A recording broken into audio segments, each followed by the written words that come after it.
안녕하세요. 저는 보아치과 박정현 원장입니다. 제가 이 영상에서 말씀드릴 내용은 스케일러에 대한 내용입니다. 원장님들이 일반적으로 스케일러에 대해서는 크게 관심이 있으실 것 같지는 않습니다. 왜냐하면 스케일링은 보통 원장님들이 하시기보다는 병원에 치과에 있는 치과 위생사 선생님들이 보통 하시기 때문에 이 스케일러의 종류를 뭐를 쓰고 이런 것들에 대해서 그렇게 크게 관심이 없는 경우가 대부분이라고 생각이 듭니다. 그런데 일단 환자들이 그 치과를 선택할 때는 몇 가지 기준이 있죠. 환자마다 다른데 요즘에는 임플란트 가격이 또 워낙 이슈가 되어 있으니까요. 그 치과는 임플란트가 얼마냐 이런 걸 물어보고 저렴한 곳을 좋다고 생각하는 분도 있을 것이고, 또는 거기 계신 원장님이 유명하냐, 잘하시냐 이런 것, 또는 누가 추천을 받거나 여러 가지 기준을 가지고 치과를 선택을 할 텐데, 이런 환자분들이 이제 처음 치과를 갔을 때 일반적으로 가장 먼저 받게 되는 진료가 이제 스케일링이죠. 네, 신안으로 처음 들어가서 충치 때문이었던 임플란트를 하러 가게 되었던 뭘 하든 기본적으로 제일 먼저 그 치과에서 쉽게 받게 되는 치료가 스케일링인데, 원장님이 임플란트를 거의 눈 감고도 잘하시고 레진 치료를 무슨 예술 작품처럼 하셔도 그 처음에 스케일링을 받았는데 환자가 너무 시리고 아프고 힘들었으면 분명 환자는 그 치과를 그냥 아픈 치과라고 기억할 가능성이 높다고 저는 생각합니다. 그래서 이 스케일링이 되게 가볍게 생각될 수도 있지만 우리 치과의 첫 이미지를 결정할 수도 있기 때문에 관심을 좀 가지시는 게 좋을 거라고 생각이 듭니다. 그러면 이 초음파 스케일러, 당연히 요즘 다 쓰고 있는 이 초음파 스케일러가 그럼 어떤 스케일러가 좋은 거냐? 너무 당연하게도 치석이 잘 제거돼야 되겠죠? 치석을 제거하려고 사용을 하는 것이니까 당연히 잘 되어야 되고, 두 번째로는 앞에 말씀드렸듯이 일단 스케일링을 할 때 환자가 좀 덜 불편하면 좋겠죠. 그래서 스케일러가 다르다고 환자가 덜 불편할 수 있는가, 그걸 뒤에서 한번 이야기를 해보고요. 세 번째, 당연히 치아에도 좀 좋으면 좋겠죠. 그거에 대해서 한번 말씀을 드려보도록 하겠습니다. 일단 스케일러에 사용하는 팁에 대해서 말씀을 좀 드리겠습니다. 원장님 치과에서 사용하는 스케일러 팁이 어떤 팁인지는 알고 계시겠죠? 물론 대부분의 원장님들 다 관심 가지고 알고 계시겠지만 아마 그냥 병원에 계속 들어오는 팁을 그냥 사용하시는 분도 좀 계실 수 있을 거라 생각합니다. 그러면 우리 병원 스케일러 팁은 무엇인지 한번 보시면 좋겠고요. 이 슬라이드에 지금 보이듯이 여기서는 이제 A, PS 이렇게 이름을 붙인 팁인데요. 보통 ATB라고 하는 게 가장 일반적으로 사용하는 좀 약간 도톰하고 짧고 힘이 강한 스케일러 팁입니다. 그리고 오른쪽에 보이는 스케일러 팁이 PS 팁이라고 해서 가장 얇고 좀 길고 제가 추천을 드리는 팁입니다. 이 두 개 사이에 P팁이라는 것도 있는데 두 개의 중간 정도 형태를 띠고 있다고 생각을 하시면 됩니다. A팁을 주로 사용하는 이유는 이 팁이 워낙 그 힘이 좋아서 우리가 스케일링을 할 때 치석이 많은데 되면 치석이 깨져 나오면 나름 저희는 희열을 느끼잖아요. 네, 그런 이제 즐거움을 주는 팁이긴 하지만 환자가 힘든 거를 떠나서, 네, 그래서 주로 많이 사용을 하고, 또 이 팁이 비용이 좀 저렴하죠. 네, 비용이 저렴하기 때문에 여러 가지로 일반적으로 가장 많이 사용을 한다고 합니다. 팁이 판매되는 양을 판매하시는 분에게 여쭤보면 거의 대부분의 양이 지금도 아직도 A팁이 판매된다고 하더라고요. 많은 분들이 사용하고 있는 팁 같습니다. 그렇긴 한데 이 팁은 너무 두꺼워서 치간 사이에 넣기도 힘들고, 힘들지만 그래도 열심히 하겠다고 넣으면 이제 환자는 좀 불편하겠죠. 환자가 불편할 것이고, 이렇게 평평하고 잘 보이는 데서 제거하기는 좋지만 그런 구석구석에 치석을 제거하기에는 좋지 않고 환자도 좀 불편할 수 있습니다. 이 PS 팁에 대해서 조금 더 자세히 말씀을 드리면 일부러 프루브와 같이 보여드렸는데요. 이 팁의 날의 두께가 거의 프루브와 비슷해서 우리가 이제 치주 질환을 검사할 때 또는 치은 연화에 치석이 있는지 확인하고 할 때 프루브를 사용하시잖아요. 이 프루브가 들어갈 수 있는 곳에 이 스케일러 팁이 같이 다 도달할 수 있어서 뭐 치주 치료를 하신다거나 할 때도 이제 치은 연화의 치석 같은 걸 제거할 때도 효과적으로, 그리고 환자가 불편하지 않게, 이게 물론 두꺼운 팁도 뭐 밀어 넣으면 들어갈 수는 있지만 일단 환자가 불편하니까요, 마취하지 않은 상태에서는. 그래서 PS 팁이 이 치석이 있는 곳에 접근시키기가 좋고 환자가 불편하지 않게 사용할 수 있는 것이 장점인 것 같습니다. 치아 사이에, 치간 사이에 넣을 때도 상당히 편하게 쓸 수가 있습니다. 또 한 가지는 이건 뭐 우리가 눈으로 확인할 수 있는 건 아닌데요. 이 팁을 샘 사진을 찍어서 확대해서 보면 이 팁이 그 매끈하게 깨끗해야 이게 초음파라는 게 1초에 뭐 수만 번씩 진동을 하는데 이 팁이 거칠면 그 다음 면이 아무래도 손상이 좀 될 수 있겠죠. 거친 것으로 문대면. 그래서 깨끗하게 여기 보이는 이제 EMS의 PS 팁처럼 확대해도 거칠지 않은 팁을 사용하는 것이 아무래도 환자에게 불편감도 덜 주고 치아가 손상이 되지 않게 사용할 수 있는 것 같습니다. 호환이 되는 뭐 어떤 팁들 같은 경우에는 이렇게 확대해서 보면 우리 눈으로는 안 보이지만 상당히 거칠어서 이런 팁을 계속 사용하다 보면은 치아가 약간 뭐 손상이 될 수도 있고 그러다 보면 더 시릴 수도 있고 그럴 가능성이 높다고 생각합니다. 근데 우리 눈에 보이지 않으니까 뭐 크게 그렇다고 막 이 스케일러가 뭐 이를 깎고 뭐 이럴 수 있는 건 아니니까 그게 중요한가라고 생각할 수도 있는데, 만약 이제 이렇다는 걸 알았다면 내가 스케일링을 받는다던가 아니면 내가 이제 우리 가족들을 스케일링을 한다던가, 그럼 이왕이면 좋은 걸로 하고 싶잖아요. 네, 내 입에다가 한다면. 네. 그렇다면 환자도 생각해서 좀 더 좋은 팁을 사용하시는 것이 좋지 않을까 생각이 듭니다.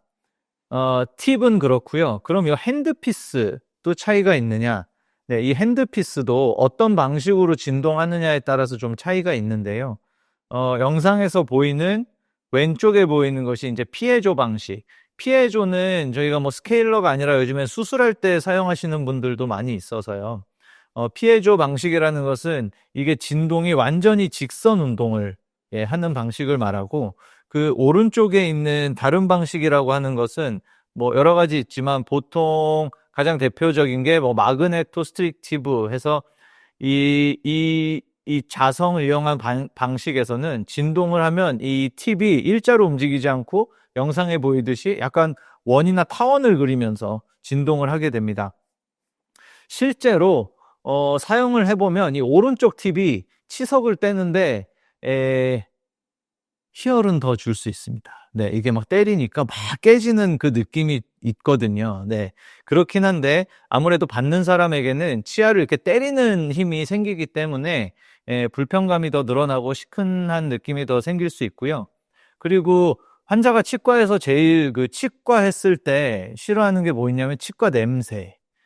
보통 요즘은 안 쓰지만 옛날에 뭐 유진올, 지오이 같은 그 치과 냄새라고 하는 것, 그리고 하이스피드 소리, 그 하이스피드의 그 고음, 그리고 스케일링 할 때 나는 그 고음의 소리, 이런 게 그 치과에 약간 부정적인 이미지를 주는 대표적인 것 같은데, 이게 타원으로 움직이면서 치아를 때리기 때문에 이제 스케일링 할 때 그런 그 끼익 하는 그런 소리가 이제 난다고 생각이 듭니다.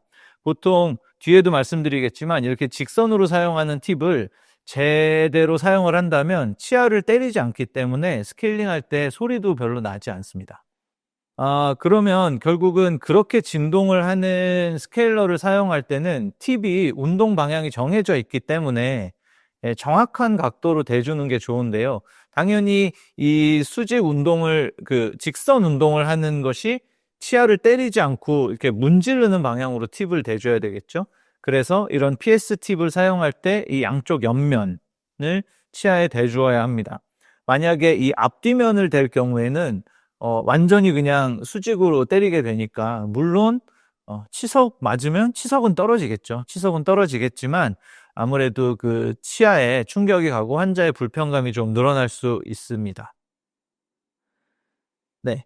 그래서 뭐 치은 연상, 치은 연하 두 가지로 영상이 만들어져 있긴 하지만, 뭐 치은 연상이나 치은 연하나 결국 접근 각도는 똑같습니다. PS 팁의 그 측면을 이용해야 되기 때문에 협측에서 움직이다가 치간 사이로 들어갈 때는 항상 그 팁의 양 옆면이 치면에 닿아 있을 수 있도록 신경 쓰면서 팁을 사용하면 환자가 훨씬 편하게 스케일링을 받을 수 있습니다. 그리고 이것은 단지 환자가 편한 것만이 문제가 아니고, 스케일러니까 당연히 일단 스케일링이 잘 돼야 되겠죠. 첫 번째, 치석이 잘 떨어져야 되는데, 이렇게 수직으로 때리는 것이 그러면 사실 치석을 빨리 없애는 데는 더 좋지 않느냐라고 생각이 들 수도 있는데요.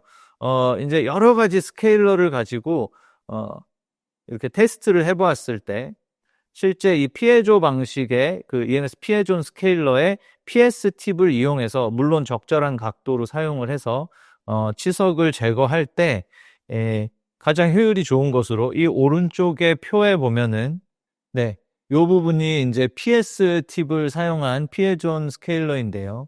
가장 효과적으로 치석이 제거된 걸 볼 수가 있습니다. 이 높이가 높은 것도 중요하지만, 이 노란색은 지금 치간 사이고 파란색은 협설면인데, 이 제거가 높은 것도 중요하지만 보면 이게 짧죠.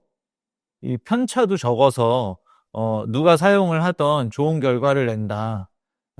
옆에 있는 것들은 보면 이렇게 높이 제거가 되는 것도 있지만 어떨 때는 이렇게 높고 어떨 때는 이렇게 낮고, 이렇게 편차가 있는 것도 좋진 않기 때문에 가장 좋은 결과를 보여주고 있다고 생각이 됩니다. 네, 실제 스케일링을 할 때 영상을 하나 찍었는데, 여기서 치석이 제거되는 걸 보여드린다기보다는 소리를 좀 들려드려 보려고 영상을 찍었습니다. 지금 이 영상에서 계속 물을 빨아내기 때문에 석션 소리가 계속 들릴 텐데, 이 석션 소리에 비해 스케일러가 그 스케일링 할 때 그 고음에 끼익 하는 소리가 지금 많이 안 들리실 텐데요. 이 PS 팁을 지금 옆면을 정확하게 치아에 대고 쓰고 있기 때문에 치석이 제거되지만 환자에게는 크게 불편감이 없이, 그리고 소리만 들어도 이게 제대로 그 치아에 많이 부딪히지 않고 사용되고 있구나를 알 수가 있습니다. 이런 스케일러 팁에는 임플란트, 보통 요즘엔 임플란트도 스케일 워낙 많이 해야 되니까 임플란트 전용 팁도 있는데요. EMS에서 나온 팁은 이제 PI 맥스 팁이라고 해서 이 피크 소재로 만들었는데, 이 피크 소재만으로 만들 경우에 이 팁이 너무 단단하고 이게 잘 부러질 수가 있어서 이 카본을 섞어서 이제 탄성을 적절하게 만들어서 이제 스케일링 할 때 쓰기 좋게 만들어 두었습니다. 어버트먼트나 뭐 픽스처 내지는 치아에도 뭐 크라운이 있는 경우, 이렇게 보철물이 있는 경우에 그런 보철물들에 손상을 주지 않고 사용할 수 있도록 되어 있고요. 이 팁 전체를 교체한다기보다, 지금 이 팁에 보면 앞에 까맣게 그 팁이 꽂혀 있는데, 이 팁 부분만 이제 어느 정도 사용하다가 소모가 되면 앞에 팁만 바꿔서 사용할 수 있도록 만들어져 있습니다. 네, 그냥 스케일러에 대해서 오늘 좀 짧게 말씀드려 보았는데요. 오늘 내용을 좀 이렇게 정리를 해보자면, 팁은 직선 운동을 하는 피에조 방식의 스케일러를 쓰는 것이 좋다. 그래서 EMS 피에존 같이 피에조 방식의 스케일러를 사용하는 게 좀 좋을 것 같다. 환자한테 편하고 임상적으로 좋다는 것이고요. 이 팁의 표면도 좀 부드러운, 연마가 잘 되어 있는 거칠지 않은 팁을 사용하는 것이 환자에게도 좋다는 것이고요. 그리고 이 팁도 A팁을 많이 쓰고 계신데, 좀 이제 PS 팁에 관심을 가지시고, 프루브와 같이 얇아서 치은 연하에 쓰기도 좋고, 치은 연상 스케일링을 할 때도 이런 치간사이나 이런 곳들에 접근이 훨씬 잘 되기 때문에 효과적으로 환자도 편하고 술자도 이제 편하게 스케일링을 할 수 있으니까 그 PS 팁에 좀 관심을 가지고 사용을 해보셨으면 좋겠다. 그리고 임플란트에 사용하는 PI 맥스 팁도 사용을 해보셨으면 좋겠다는 것을 말씀드렸습니다. 네, 이상 이번 영상에서는 제가 스케일러와 스케일러 팁에 대해서 말씀드렸습니다. 감사합니다.